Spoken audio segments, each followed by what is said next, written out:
Well, tonight's debate on foreign policy between Governor Mitt Romney and President Barack Obama is being touted as the third and final debate between presidential candidates.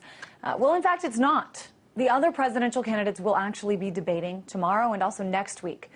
Remember, when you go to cast your ballot, there will be far more than just two names that you keep hearing that you have the option to vote for. Libertarian Gary Johnson is on the ballot in 48 states, plus Washington, D.C. Green Party candidate Jill Stein is on the ballot in 37 states and D.C. The Justice Party's Rocky Anderson is on the ballot in 15 states. And Virgil Goode of the Constitution Party is in 26 states, with one of those states, Virginia, causing some drama since quite a few Republicans are concerned that he could take votes away from Mitt Romney in his home state, which will most likely be a close contest. Now, as far as these other debates, I should tell you, Governor Mitt Romney and President Obama were, in fact, invited to participate, but they've declined. Tomorrow's debate will be hosted by Larry King, and next week's by RT's own host of The Big Picture, Thom Hartmann. I want to speak now to Christina Tobin, founder of the Free and Equal Elections Foundation, the group sponsoring the debate. Hey there, Christina. I know last time we spoke, you hadn't yet announced the host of tomorrow night's debate. We now know it's going to be Larry King. Talk about how you came to that decision to have him host and his reaction when you approached him. They actually approached us. I got a call from Aura TV through Larry King, and we started talking, and I said, hey, does Larry King want to moderate this historic debate? And he said, sure. So it was that easy, and they've been a great team to work with. I've been so happy, and I'm really looking forward to co-moderating the debate with him tomorrow evening. It starts at 8 p.m. Central Time, 8 to 9:30 p.m. A lot of Americans, though, as we know, Christina, they're unfamiliar with some of these candidates from other parties. Even by calling these debates, quote-unquote, third party, it sort of hints at the other four candidates all sort of being lumped into the same group. Are there major differences between the four candidates participating in tomorrow night's debate? Well, there are some differences, but I think there are a lot more similarities. These candidates are coming together to unite against the spectrum, against the two-party stranglehold of the system. They all agree that we should end the Federal Reserve. There should be no Patriot Act. There should be no SOFA, no NDAA, no drug war, maybe even no war.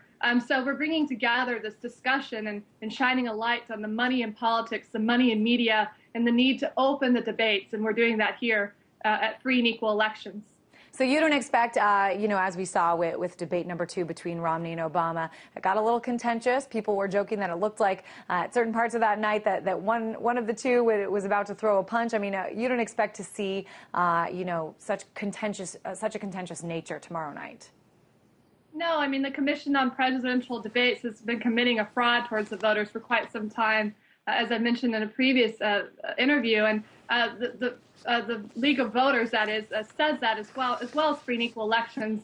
When you have a debate like the Commission of Presidential Debates run by the former chair of the Republican and Democratic Party, you look at the money, the sponsors behind it are tied in to Buffett, to General Motors and AT&T. I mean, these are just, it's not a real debate. So here at Free and Equal, we're here to open it up, not only within the United States, but worldwide. And we're so happy. Thank you, RT America, for covering this debate live worldwide tomorrow at 8:30 at the Hilton Chicago. It's really great to be moderated by Larry King. Well, the bottom line is, most states, 48 states in this country, will have other candidates in addition to just Romney and Obama. It's a little bit surprising that this has not just gotten such little attention, but almost no attention.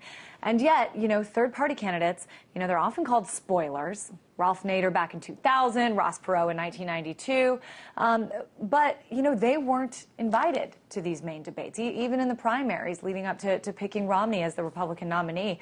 Talk a little bit about that process. That's because the system is rigged. Again, the creation of the Australian ballots, the ballot access barriers, it's so difficult for candidates to get on the ballot. The debates are closed. We have bad voting methods. We need to implement proportional representation. These are the sort of things that we hope to inspire people as they see these candidates. Yes, there'll be Gary Johnson from the Libertarian Party.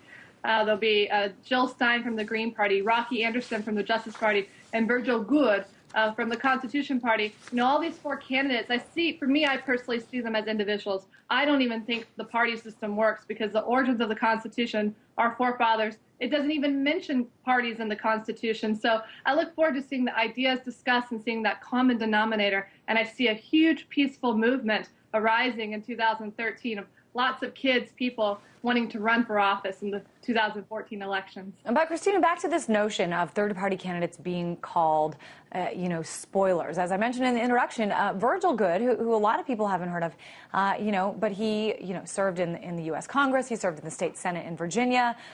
The Romney campaign is very worried about having his name on the ballot, that he'll, take away votes from Romney. Talk about this notion that third-party candidates are spoilers, especially in close elections. Well, the system was so concerned, the two parties, that they were so concerned about a spoiler effect, then they should come out and support a proportional representation, instant runoff voting. These sort of things would get rid. They would squash the spoiler effect. But it really isn't a spoiler effect. If anything, it's the two-party system spoiling America. So what we need to do, Virgil, he's been in office for over 35 years. Rocky Anderson with the Justice Party, former mayor of Utah.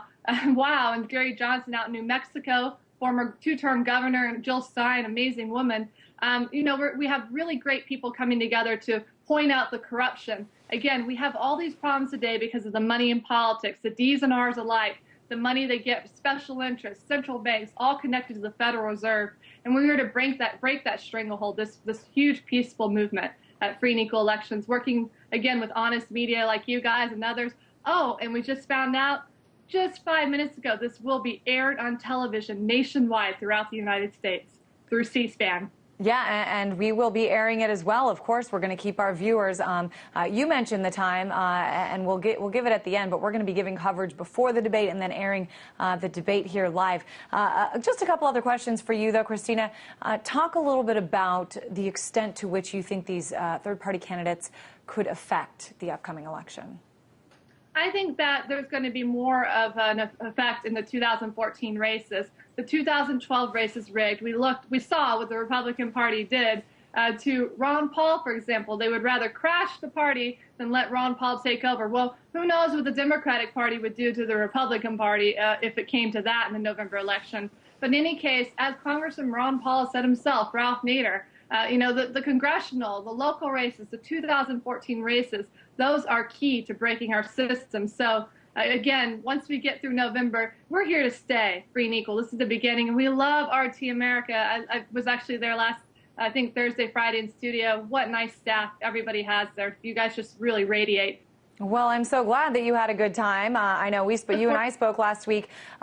Really quick, Christina, I know a lot of these candidates, we mentioned all four of them by name, still fighting to get on the ballot in more states than they're on. Any updates on this?